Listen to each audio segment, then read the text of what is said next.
Assalamualaikum warahmatullahi wabarakatuh.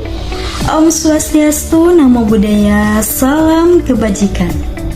Selamat siang, salam sejahtera bagi kita semua. Yang terhormat kepada Dr. Muhammad Andriana Gofar MPD selaku dosen pengampu mata kuliah kurikulum pendidikan, serta rekan-rekan yang senantiasa menyaksikan hasil presentasi kami pada hari ini. Sebelumnya perkenalkan, nama saya Elva Yani dengan NIM 41032102241019,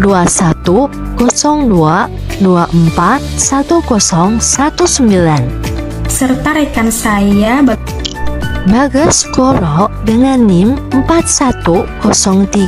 41032102241074.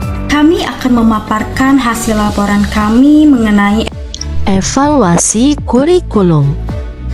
Nah, rekan-rekan semua, saya akan memaparkan terlebih dahulu mengenai tujuan dan manfaat penyusunan dari hasil laporan kami. Laporan ini disusun sebagai salah satu upaya untuk memahami dan menganalisis mengenai pencapaian tujuan dan perbaikan sistem pembelajaran. Dua proses dari tujuan penyusunan ini saling berkaitan. Tujuannya untuk memastikan bahwa kegiatan belajar mengajar ini berjalan secara efektif. Selanjutnya yaitu manfaat penyusunan. Manfaat penyusunan terbagi menjadi 3 poin. Yang pertama yaitu meningkatkan kualitas pendidikan dalam perbaikan kurikulum, yang dimana perbaikan kurikulum ini berfokus pada relevansi materi dan tujuan. Yang kedua yaitu metode pembelajaran.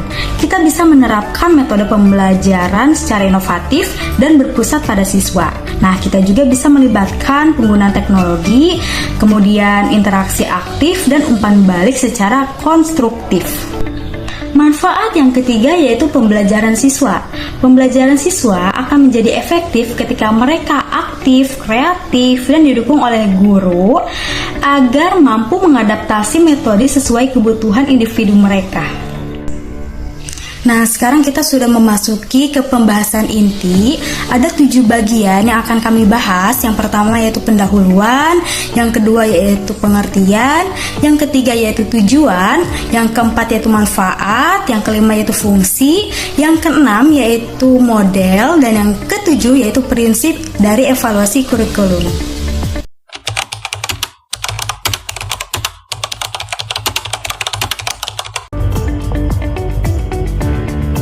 Di sini saya akan menjelaskan bagian 1 yaitu tujuan dan manfaat pembahasan evaluasi kurikulum. Yang pertama, tujuan pembahasan. Hasil evaluasi digunakan untuk memberikan masukan dalam pengambilan keputusan, menilai keberhasilan program, mengetahui kelebihan dan kelemahan, serta untuk meningkatkan akuntabilitas penyelenggara pendidik kepada masyarakat. Yang kedua, manfaat pembahasan evaluasi kurikulum, yaitu hasil evaluasi dapat digunakan untuk menyempurnakan strategi pengajaran, sehingga guru dapat membimbing siswa secara lebih efektif untuk mencapai tujuan pembelajaran. Bagian 2, pendahuluan evaluasi kurikulum. Kurikulum merupakan salah satu unsur penting dalam pendidikan. Kurikulum merupakan suatu proses yang kompleks sehingga menyebabkan para ahli kurikulum terdapat perbedaan dalam memberikan definisi mengenai kurikulum.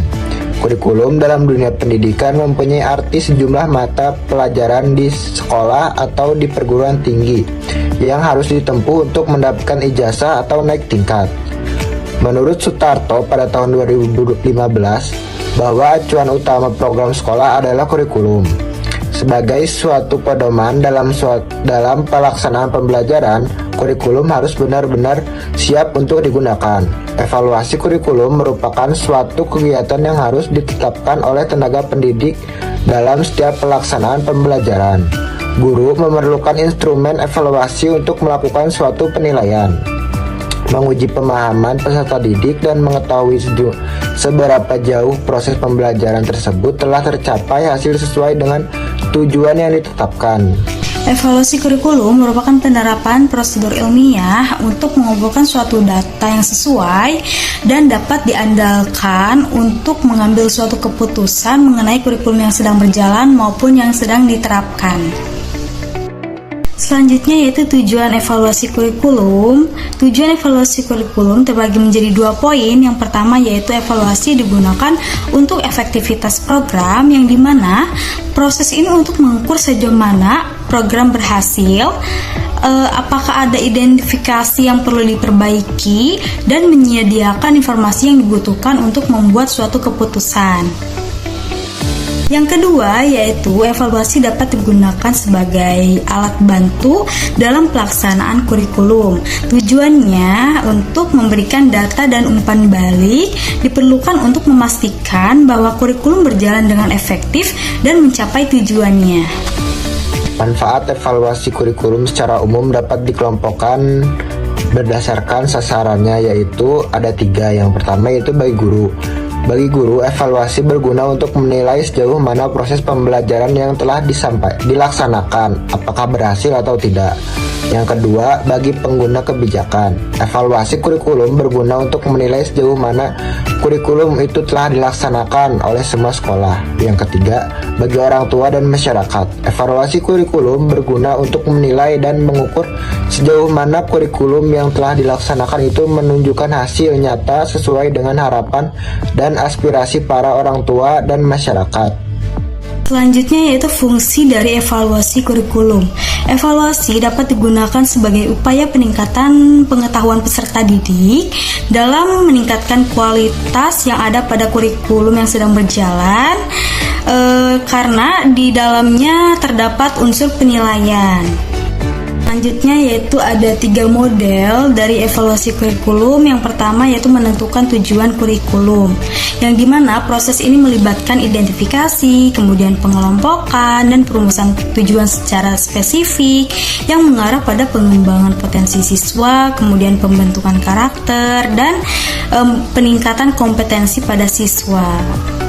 Yang kedua yaitu menentukan situasi evaluasi, yang dimana menetapkan tujuan evaluasi secara jelas, kemudian menentukan aspek yang akan dievaluasi, kemudian memilih metode dan instrumen pengumpulan data yang sesuai, serta menetapkan kriteria dan frekuensi evaluasi. Nah, yang terakhir yaitu yang ketiga, menentukan alat evaluasi, yang dimana memilih instrumen atau metode yang sesuai untuk mengukur ketercapaian tujuan kurikulum dengan mempertimbangkan aspek seperti kognitif, afektif, dan psikomotorik pada siswa. Evaluasi kurikulum memiliki beberapa prinsip. Yang pertama yaitu memiliki tujuan. Evaluasi kurikulum didasarkan atas tujuan tertentu bahwa setiap program evaluasi terarah untuk mencapai tujuan yang telah ditetapkan sebelumnya. Yang kedua, bersifat objektif. Evaluasi kurikulum harus bersifat objektif, di mana pelaksanaan dan hasil evaluasi harus bersifat objektif. Yang ketiga, bersifat komprehensif. Evaluasi kurikulum bersifat komprehensif, yang mana dalam penjelasannya evaluasi tersebut mencakup semua dimensi atau aspek-aspek yang terdapat dalam ruang lingkupnya. Yang keempat, bersifat kooperatif. Evaluasi kurikulum harus dilaksanakan secara kooperatif antar seluruh pihak yang terkait, di mana keberhasilan suatu program evaluasi kurikulum merupakan tanggung jawab bersama. Yang kelima yaitu bersifat efisiensi. Evaluasi kurikulum harus bersifat secara efisiensi dengan memperhatikan faktor efisiensinya, khususnya lagi dalam penggunaan waktu, tenaga, biaya, hingga peralatan penunjang.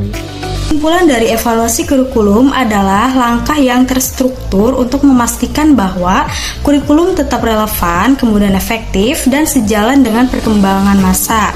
Kemudian, melalui proses evaluasi, berbagai elemen seperti tujuan, konten, metode, dan capaian pembelajaran dapat kita kaji dan dapat kita tingkatkan. Nah, jadi itu saja yang dapat kami sampaikan. Semoga bermanfaat bagi rekan-rekan yang telah menyaksikan.